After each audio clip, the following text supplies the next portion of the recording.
KJ Vlogs, a Filipino actor based here in Kingdom of Saudi Arabia, and welcome back to my channel. Agad-agad, gawa natin yung reaction video. Ang Bini, which is Dalagi at ang Huling Chacha at Grand Biniverse Day 1. So I won't take any longer. I'm really excited to watch this kasi hindi pa talaga ako guys nakapag-scroll sa mga TikTok, sa mga videos, kasi gusto ko talaga on the spot reaction palagi ang napapanood ko. So kung may mga magagandang camera na kuha kayo dyan guys, ng mga video, pwede nyo naman yan i-comment ang link sa baba. Kasi ito, yung link na to ang nakuha ko sa comment section. So I won't take any longer. Let's all watch this. Hindi ako sure kung ano yung tinatawag ninyong sub-unit. Sorry, hindi ko talaga alam kung ano yung sub-unit na yun. So, kung may mga link kayo na gano'n, i-comment nyo nga sa akin. Yan ba yung sub-unit, yung tigda-dalawa-dalawa sila na magpa-perform? Tama ba ako? So, yeah, I won't take it longer. Let's all watch this.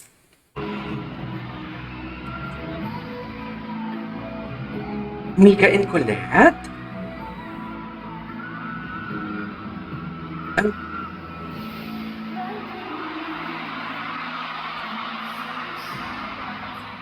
Oh, wow! Uy, talaga ba? Talaga ba? Ang bongga, wait lang. One thing. You know what? Okay, let's claim it. Let's claim it. The grandest concert ever. Sa totoo lang. Hindi, naluloka ako sa production nila. Naluloka ako. Just imagine, may mga paganyan-ganyan pa sila. Akala ko yun yung pasabog nila, yung opening prod nila. So ano pa kaya yung iba kong maaasahan sa paggawa ng reaction video and mapanood ko yung ibang ano nila, ibang prod nila. Kasi dito, oh my God. So basically, lahat sila, aakyat. Diba? Lahat sila aakyat. Hindi ko kasi alam kung magkano yung ticket eh. Magkano yung Gen Ad. Hindi ko kasi alam eh kung magkakano. Actually, kung magkano man yan, feeling ko din eh. Feeling ko, what do you call this? Sulit. Sulit siya actually.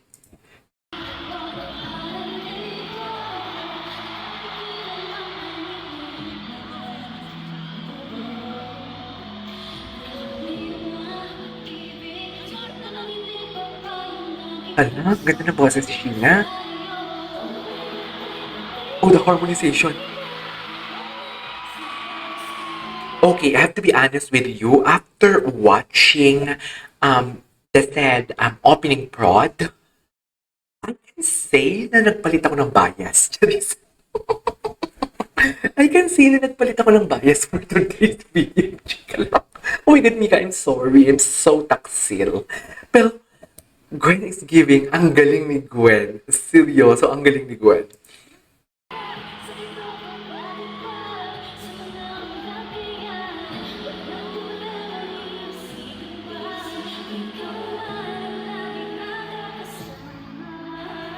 Okay.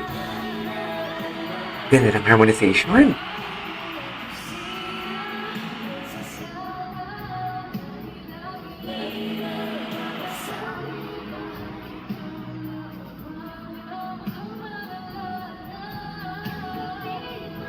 Wait lang.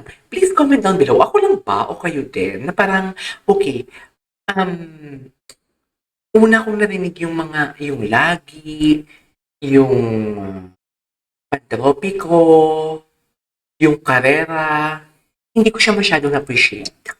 Okay? Pero, ang na-appreciate ko lang talaga na kanta nila, yung Wag Muna Tayong Umuwi. Yun lang talaga, yung unang beses ko na narinig. Tapos appreciate ko siya. Tapos eventually, kung paulit-ulit mong pinapakinggan yung kanta nila, gosh, ang ganda pala. Especially the Karera. Diba?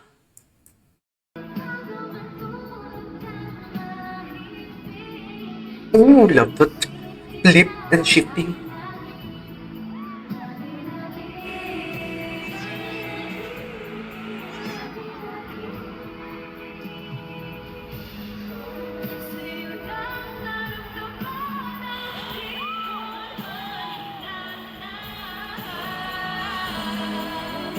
Maloy.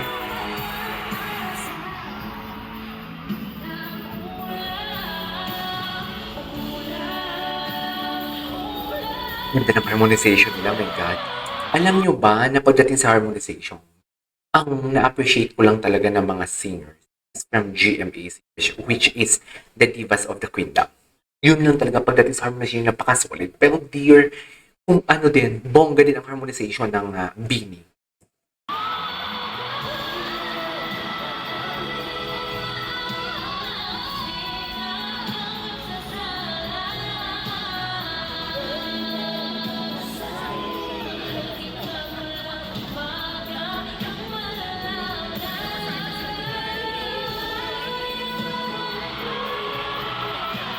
Oh my God!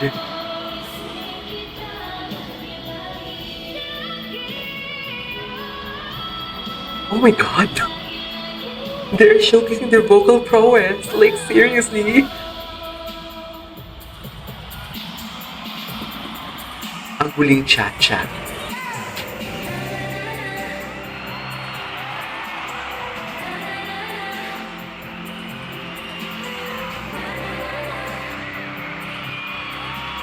Okay, nag-change sila ng position.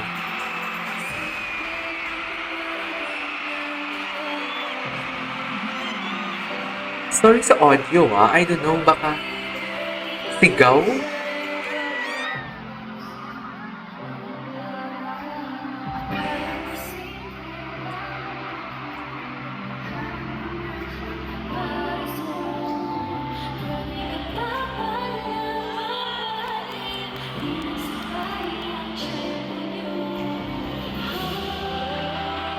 Wow. Grabe, napaka-angelic ng voice ni Maloy. Seryoso.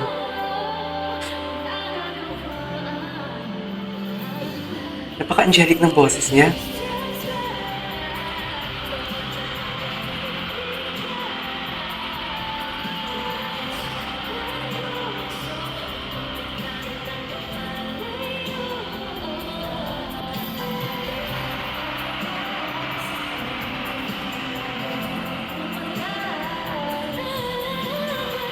Sino yun? Sino yun?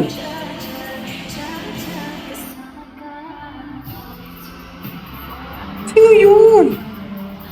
Oh, the low notes of Mika. The low notes of Mika dear.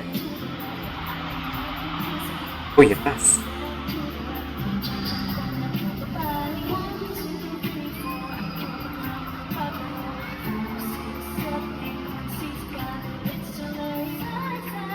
Ang ganda ng ad-libs. Oh my God!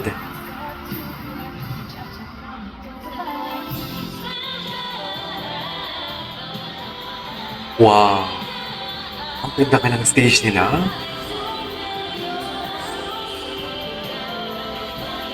Ang ganda ng harmonization! Ang grabe yung harmonization.